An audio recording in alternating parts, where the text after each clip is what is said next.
شهر رمضان الذي أنزل فيه القرآن هدى. اعوذ باللہ من الشیطان الرجیم. بسم اللہ الرحمن الرحیم.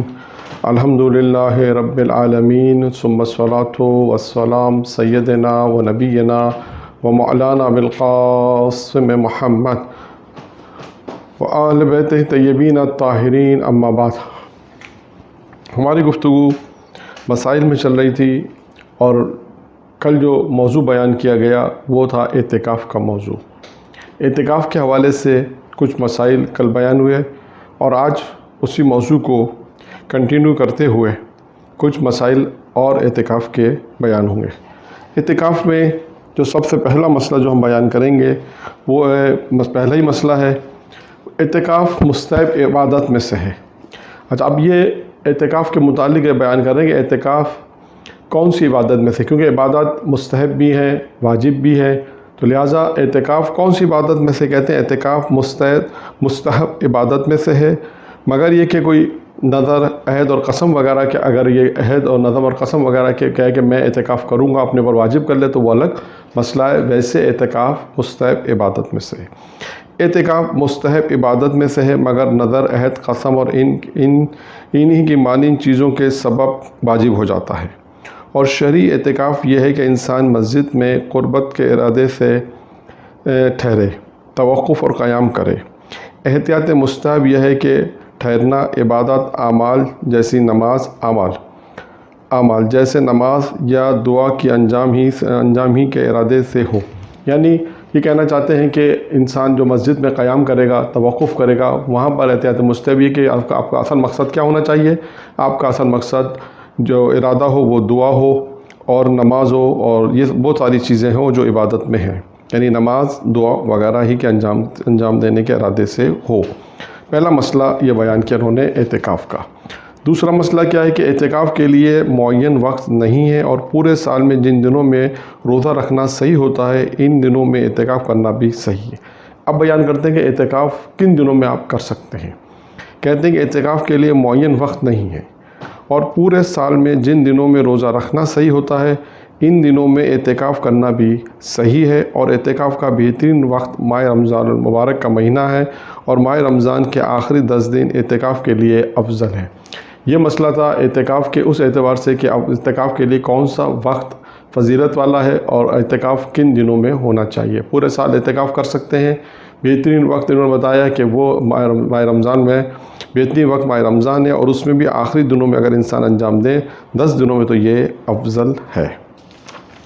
اب آتے ہیں مسئلہ نمبر 8 کے اوپر. مسئلہ نمبر 8 کیا ہے؟ یہ وہی شرائط ہیں کل جو ہم نے بیان کی کہ اعتکاف کرنے میں جو چیزیں معتبر قرار دی گئی ہیں انہی میں سے ایک شرط، 5ویں شرط تھی اعتکاف کرنے والا اعتکاف کے دنوں میں روزہ رکھے. یہ 5ویں شرط کل گزر چکی تھی.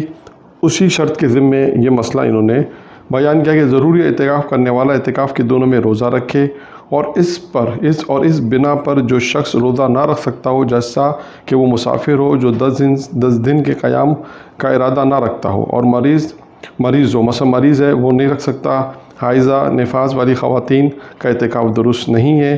اعتکاف کے دنوں میں یہ ضروری نہیں ہے کہ اعتکاف کا مخصوص روزہ رکھا جائے. اب اعتکاف میں جو روزہ رکھا جا رہا ہے اس کے متعلق ہے، کہتے ہیں کہ اعتکاف کے دنوں میں یہ ضروری نہیں ہے کہ اعتکاف کا مخصوص روزہ رکھا جائے، بلکہ کوئی بھی روزہ ہو صحیح ہے، حتیٰ کہ اجارے کے روزے مستحب اور قضا روزے بھی رکھ سکتے ہیں. یعنی اب جو شخص جو اعتکاف کر رہا ہے اس میں یہ بیان کرتے ہیں کہ وہ جو روزہ رکھے گا وہ کون سا روزہ ہوگا، تو اس کے متعلق بیان کر رہے ہیں. اور جو لوگ اور یہ بیان کر رہے ہیں کہ کن لوگوں کا اعتکاف صحیح نہیں ہے. میں دوبارہ پڑھ دیتا ہوں. ضروری ہے کہ اعتکاف کرنے والا اعتکاف کے دنوں میں روزہ رکھے، یعنی روزے سے ہو. اس بنا پر جو شخص روزہ نہ رکھ سکتا ہو، اب جو شخص روزہ نہیں رکھ سکتا مثال کے طور میں مریض ہے، مسافر ہے کہ نفاس اور حائضہ اور خواتین ہیں، ان کا کہتے ہیں اعتکاف درست نہیں ہے. اور اس کے بعد پھر انہوں نے بتایا اعتکاف کے دنوں میں یہ ضروری نہیں ہے کہ اعتکاف کا کوئی مخصوص روزہ رکھا جائے، کوئی ضروری نہیں ہے، بلکہ یہ کہا ہے کہ کوئی بھی روزہ صحیح، حتیٰ کہ اجارے کے روزے ہوں، مستحب روزے اور قضا روزے بھی رکھ سکتے ہیں. آتے ہیں مسئلہ نمبر 9 پر، وہ بھی اسی سے مربوط ہے کہ اعتکاف کی مدت. اب مدت کے متعلق بیان کرتے ہیں کہ اعتکاف کی مدت میں روزے سے ہو، یعنی اذان صبح سے ہر دن مغرب تک وہ ہر وہ کام جو روزے کو باطل کر دیتا ہے اعتکاف کو بھی باطل کر دیتا ہے، اعتکاف بھی باطل ہو جاتا ہے. اس بنا پر ضروری ہے کہ اعتکاف کرنے والا روزے کے دوران عمدن مبطلات روزہ سے پرہیز کرے. یعنی یہ وہ چیزیں جو روزے کو باطل یعنی جس طرح اعتکاف یعنی روزہ اگر جیسے باطل ہوتا ہے تو اعتکاف بھی باطل ہوگا. کیا کہتے ہیں؟ دوبارہ پڑھ دوں. اعتکاف کی مدت میں روزے سے ہو، یعنی اعتکاف جن دنوں میں رکھ رہا ہے وہ دن روزے سے ہونے چاہیے. یعنی اذان صبح سے ہر دن مغرب تک، یہ ٹائم بھی بتا دیا. ہر وہ کام جو روزے کو باطل کر دیتا ہے اعتکاف کو بھی باطل کرنے کا سبب بنتا ہے. اس بنا پر ضروری ہے کہ اعتکاف کرنے والا روزے کے دوران عمدن مبطلات روزہ سے پرہیز کرے. اور آج کا جو آخری مسئلہ ہے وہ یہ ہے کہ اعتکاف کے اس سے پہلے میں یہ بیان کر دوں کہ جو آپ کے کورس میں جو مسئلہ پہلے بیان ہو چکا ہے، مسئلہ نمبر 9 جو ہے وہ ہم نے کل بیان کر دیا، اور مسئلہ نمبر 14 بھی بیان ہو چکا ہے کل، اور مسئلہ نمبر 9 تو آج بیان ہوا. مسئلہ نمبر 10 اور مسئلہ نمبر 14 یہ بھی کل دونوں مسئلے کل بیان ہو چکے ہیں. لہذا اس اعتبار سے یہ دونوں آج شامل تھے، دونوں کل بیان ہو چکے ہیں. 2 مسئلے یہ اور 3 مسئلے ہم نے پڑھے، 5، اور آج کا یہ آخری مسئلہ نمبر 29 ہے.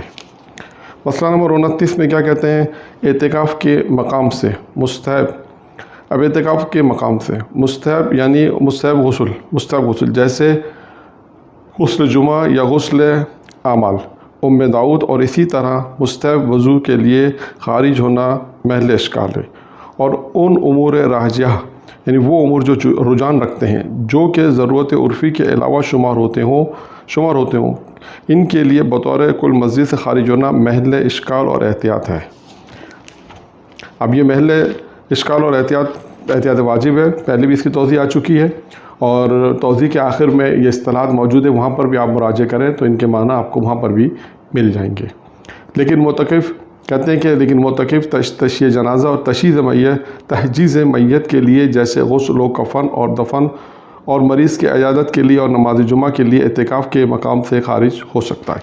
اس مسئلے کو میں بیان کر دوں. یہ اعتکاف میں یہ مسئلہ بیان کر رہے ہیں کہ دوران اعتکاف کن چیزوں کے لیے نکل سکتے ہیں اور کن چیزوں کے لیے نکلنے میں احتیاط ہے، یہ اس کا مسئلہ ہے. دوبارہ بیان کر دیتا ہوں. اعتکاف کے مقام سے مستحب غسل جیسے غسل جمعہ یا غسل اعمال کے لیے جو غسل ہوتے ہیں داؤد وغیرہ، اور اسی طرح مستحب وضو کے لیے خارج ہونا محل اشکال ہے. اور ان امور راجحہ وہ امور جو رجحان رکھتے ہوں جو کہ ضرورت عرفی کے علاوہ شمار ہوتے ہوں ان کے لیے بطور کلی مسجد سے خارج ہونا محل اشکال اور احتیاط ہے. اب یہ تو وہ ہے جہاں پہ احتیاط واجب ہے کہ آدمی ان چیزوں میں نہ نکلے.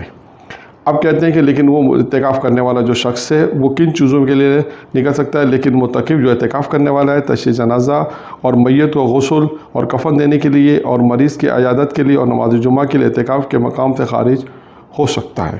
یہ وہ مقامات تھے کہ جو اعتکاف کے مسائل تھے، اور یہ وہ مسائل تھے جو اعتکاف کے متعلق ہم نے بیان کیے. یہاں پر مسائل کا سلسلہ ختم ہوتا ہے، اور چند قول ہے امیر المومنین کے، بلکہ وصیت نامہ ہے امیر المومنین کا، لیکن چند جملے آپ کے سامنے.